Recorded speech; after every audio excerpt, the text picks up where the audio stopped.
2 hours only, but you know, I would like to take it a little further. I need to discuss a little bit on the lab reports. So may I ask you, do you have any specific questions on your lab reports? Or do you want me to take you through your lab report generally and then ask me questions on whatever? What do you prefer?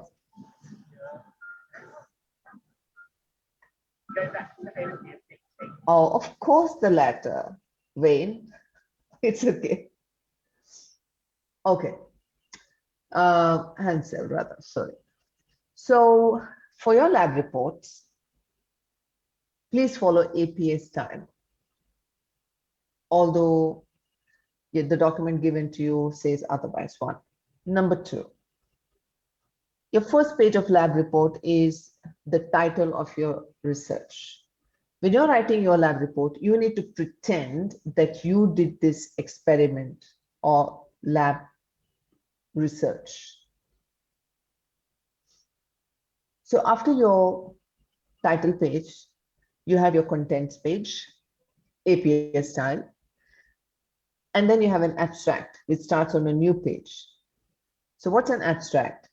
Basically, an abstract is a full summary of what your lab research is about.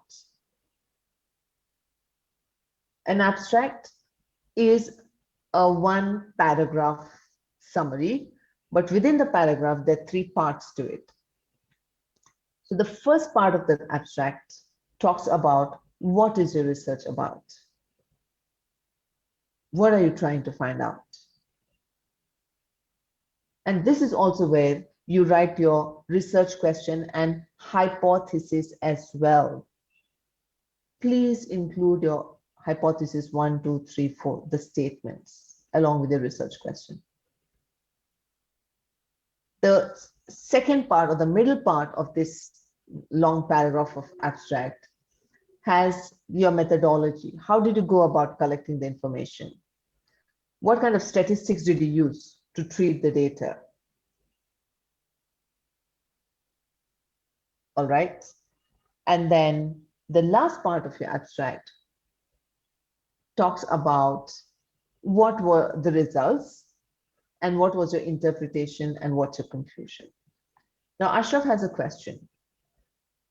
2 hypotheses equals 4 separate tests with and without anxiety stresses. Yeah. But the 2 hypotheses given to you in your document is a catch.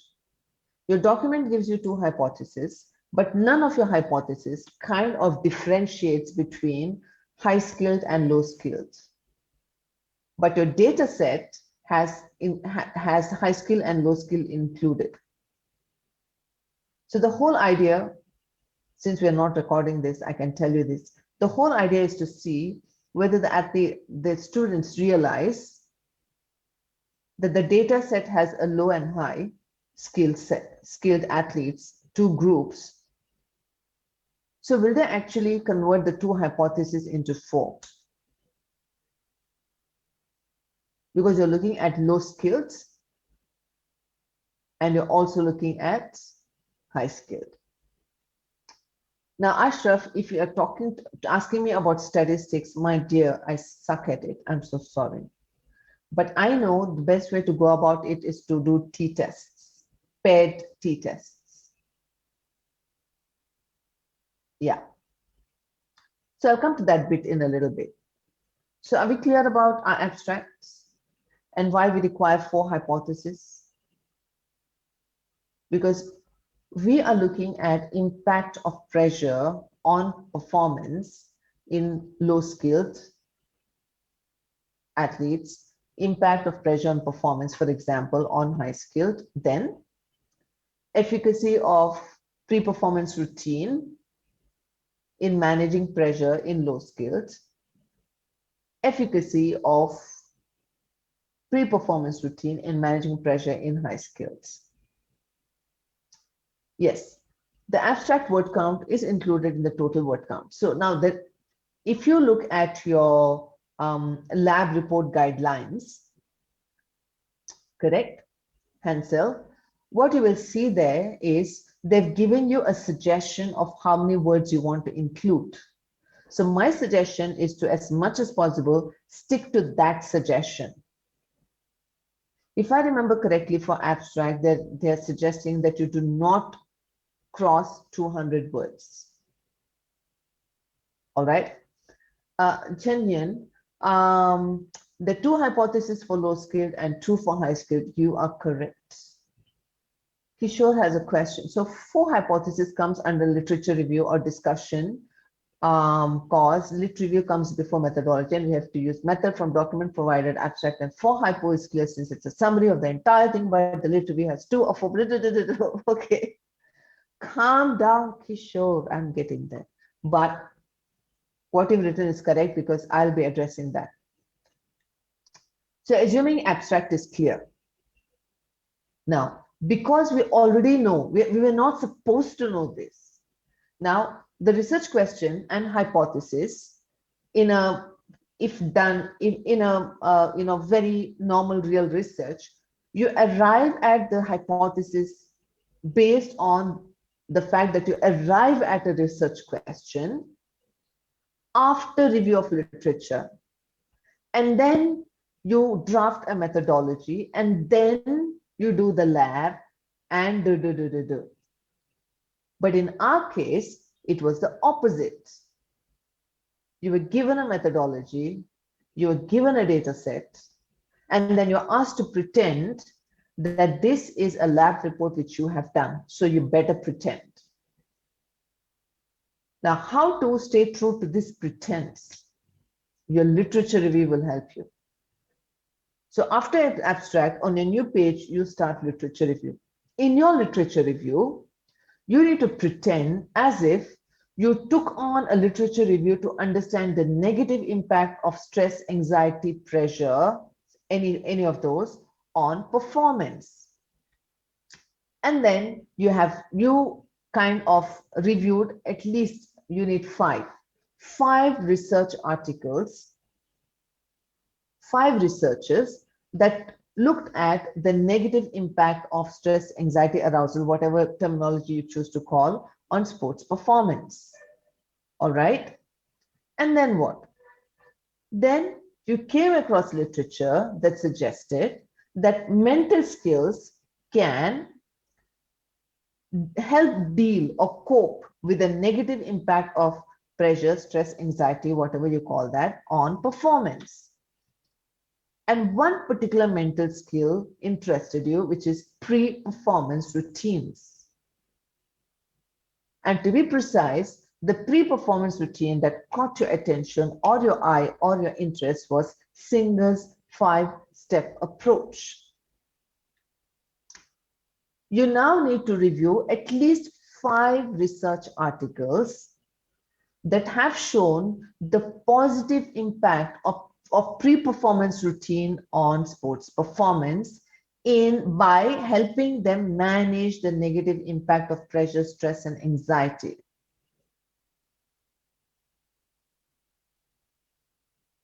Am I clear? So 5 research findings, research articles showcasing the negative impact of pressure and performance, and another 5 showcasing the positive impact or the efficacy of pre-performance routine in managing pressure. Am I clear?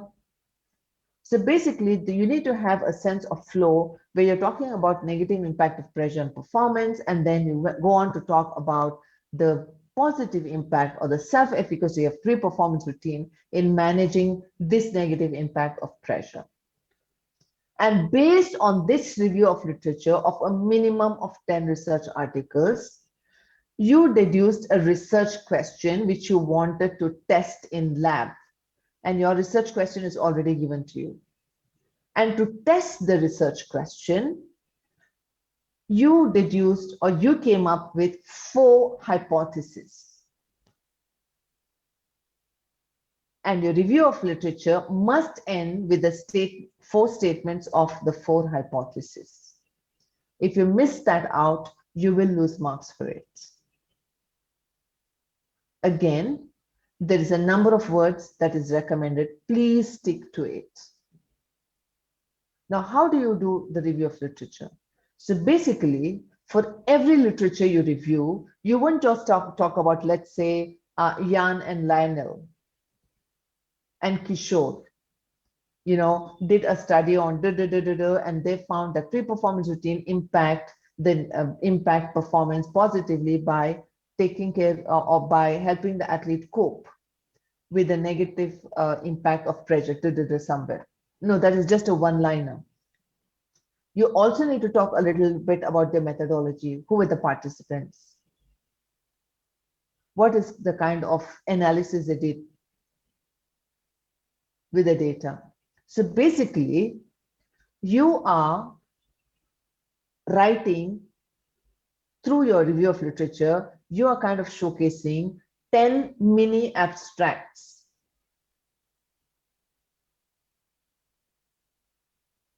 So when you review literature, it needs to have three parts. What was the study about, what was done, and what was the finding? Now, why am I so hung up in you talking about the methodology for each of these literature you have reviewed? This is because when you write your discussion, when you're discussing your results after the results section, you will be referring to each of these studies to compare and contrast your results.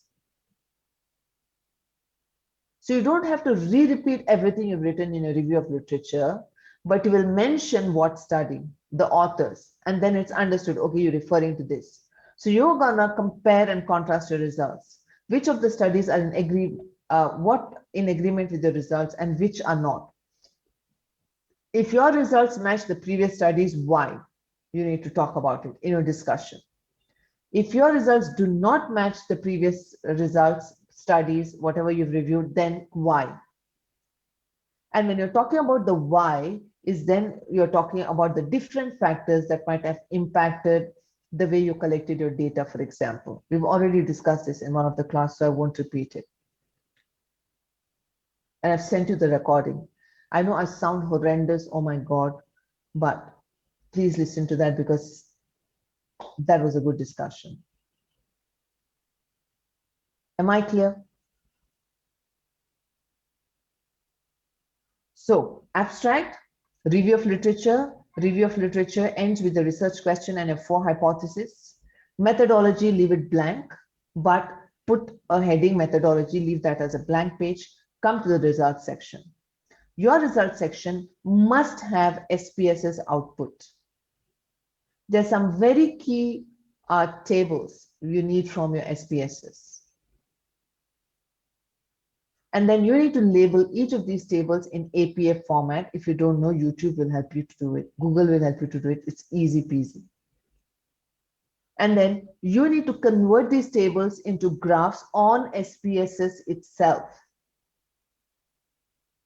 And when you transport it onto your document, you need to make some changes that changes it into APA format. Again, you have plenty on Google and YouTube videos to help you understand how to do that. So you need to label your graphs, you need to label your tables. Now, what happens if you have only tables and if you have graphs, you will lose marks, or rather you won't get good marks, because the expectation is that you have tables and that you have graphs. So basically, if I were you in the results section, I would have a side heading hypothesis 1, copy paste the table and explain what the table is stating. Just report what the numbers are saying in the table. Report only, don't discuss yet. Then I would, put in the graph and report what the graph is showing. Of course, the graph shows what the table has shown. So it's somewhat similar, the discussion. But you would have labeled the graph and the table. So table 1, graph 1, whatever. So you'll do that 4 times. Why? Because you have 4 hypotheses. Then next page, or rather new page, start discussion. In the discussion, you will take 1 hypothesis each time. You will compare and contrast with existing review of literature which you've reviewed. And if your results are the same, you will argue why. If your results are similar, you will argue why. Now, let's say for condition 3, for example, or let's say pre-performance routine under pressure, condition 4, or your hypothesis 4.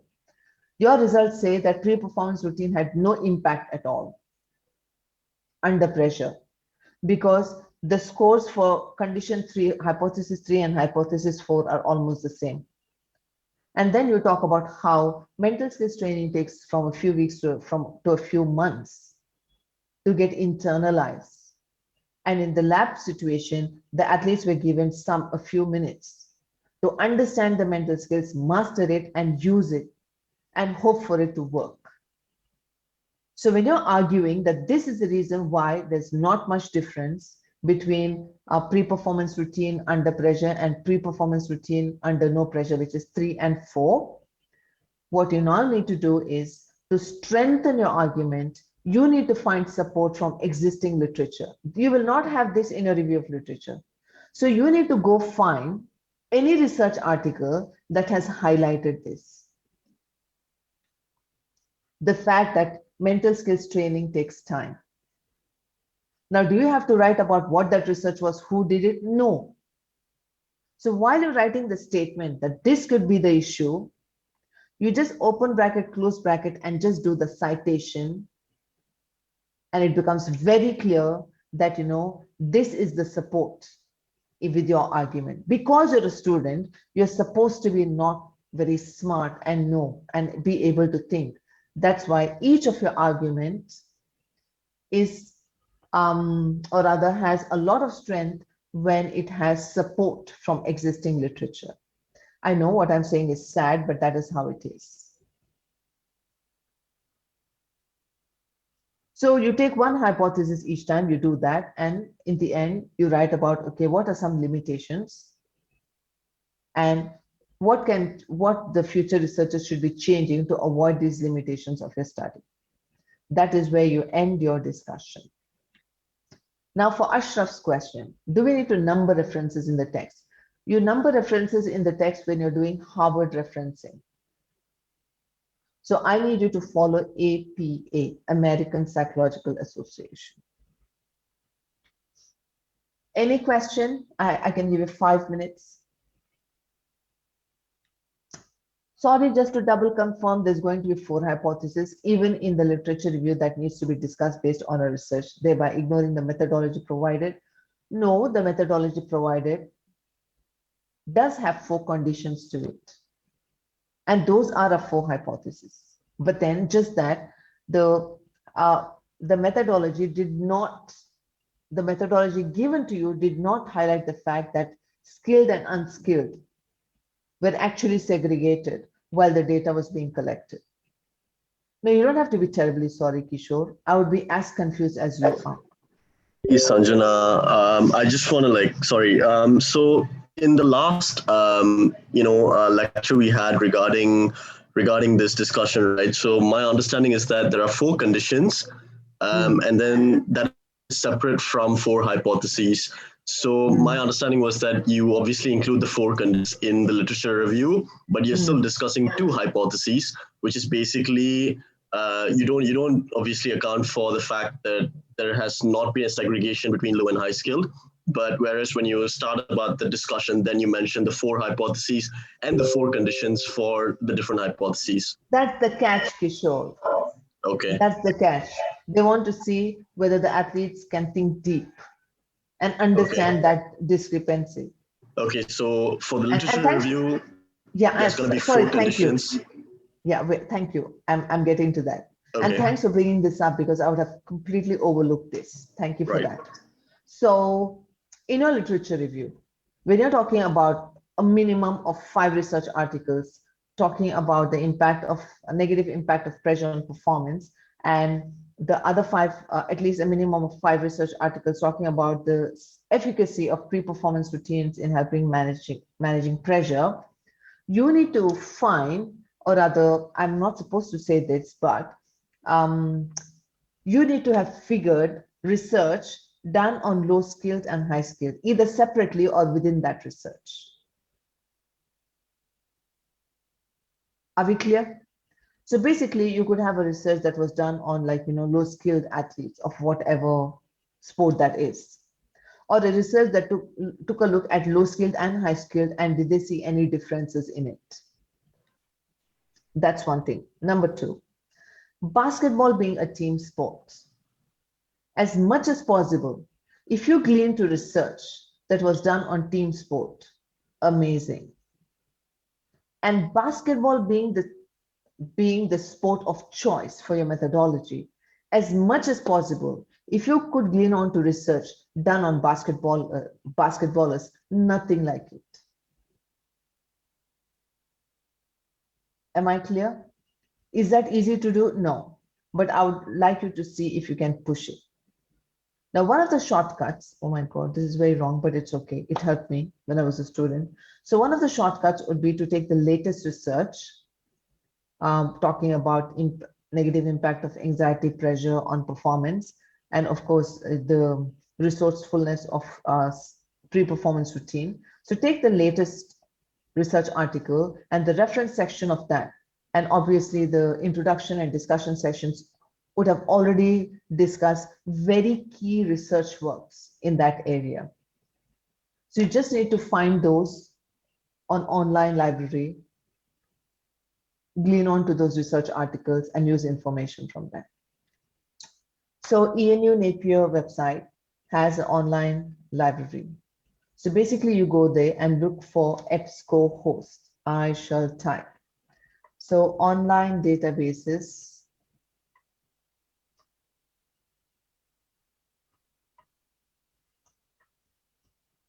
So you're looking for EBSCO host, and under that please look for Sport Discuss. Now, why Sport Discuss? Because most of the research you find under this online database has research relevant to a sports setting. That's why. Does that answer your question, Kishore?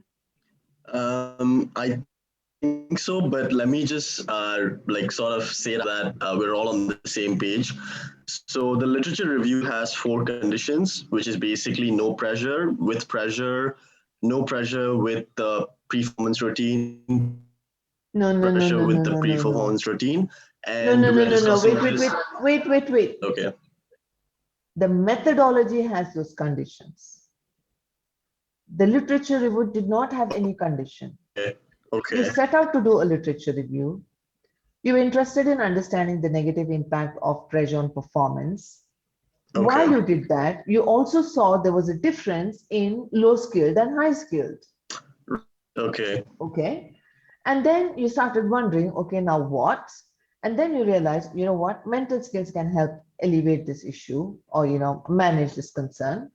And then you decided to focus on pre-performance routines as a possible mental skill that has a Right. that has the efficacy.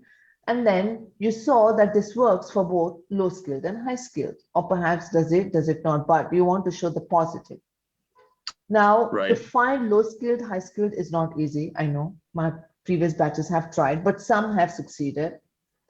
But I would like you to push yourself as much as possible, because the more you guys push, the more you give me that information, the higher marks I can grade, because every single thing I'm graded, after I've broken down the marks and given it to ENU, and they're going to cross check it. So my first two batches, they were moderated by 20 marks. And after that, it has been a decent 4 or 5 marks. So I really hope we can achieve that too. Yep. Sorry, Ms. Kishore, if I give you more headache, but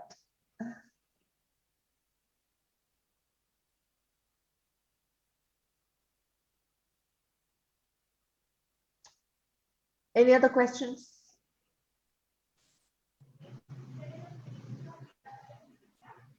Okay, so how about we still have a little more time, right, for this? Start writing it, please. Don't delay, really, and get that SPSS sorted.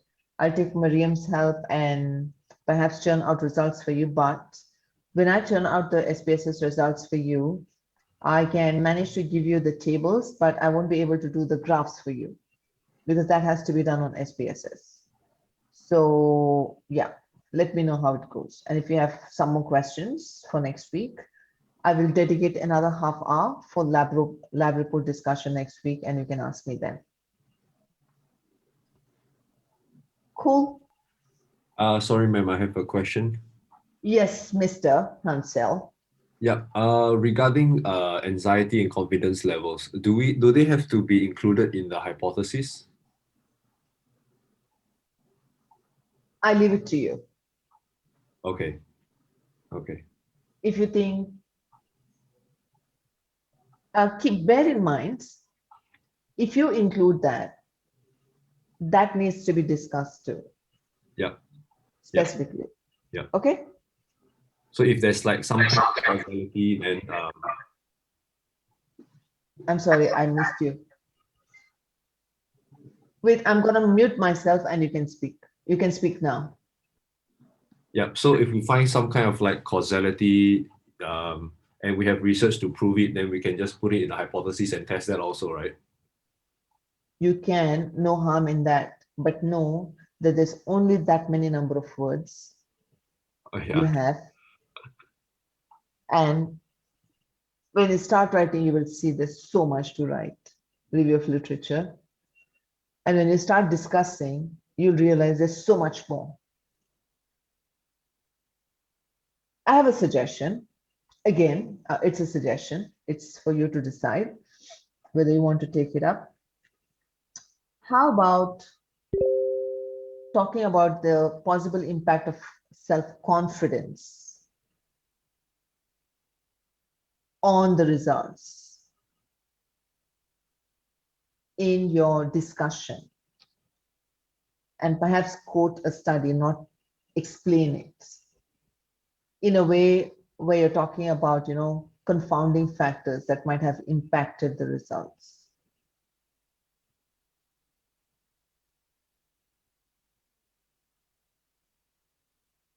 So for example, let's say you like biryani.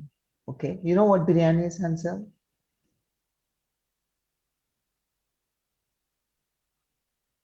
Hansel, do you know what biryani is? It's like noodles. Oh no, you love Indian food, of course. So let's say you tried a few biryanis and you're talking about biryani, right? So you tried one with the raita or the yogurt side dish, and then you tried another with some mutton curry on the side, and then you tried another with some vegetable side, etc., etc. Correct? And then you're comparing and contrasting this. But then you also some way you knew, how about trying biryani with, I don't know, some kind of tomato sauce? But you decided to not talk about it in a review of literature because there's just so much to talk about. But you really, really need to talk about the possible impact of pasta sauce on the taste of biryani. So what you could do is, when you when you're discussing these biryanis in a discussion, then you can talk about the fact that perhaps biryani with mutton curry tasted more, was different or tasted better because the mutton curry has tomatoes. And and there is this research that talks about how biryani can taste better with tomato sauce. You get what I mean, Hansel? Yeah, thanks. I ate biryani this afternoon and I'm sleepy. So I thought I'll use that. Yeah. Sorry, Ashraf. Is the cover page given? I have no clue, but I think there is the cover page, which you use for your module when you submit something online. The cover page is different. The title page is different. So you have a cover page where you have your name and I think your ID and all of that. But your title page is a APA title page of a lab report. So yeah. All right, people. I'll see you when I see you. When am I seeing you next? Well, next Tuesday. I'll be another land then. So talk to you next Tuesday. I know Wayne every Tuesday, right? No. Thanks a ton, Sanjana. All right, Kishore. The ton is very heavy. Come on, man. The least I can do. Well, see you when I see you, talk to you when I talk to you. Bye bye. Now for some Indian food. No, too much already. Bye, guys. Bye bye. Take care.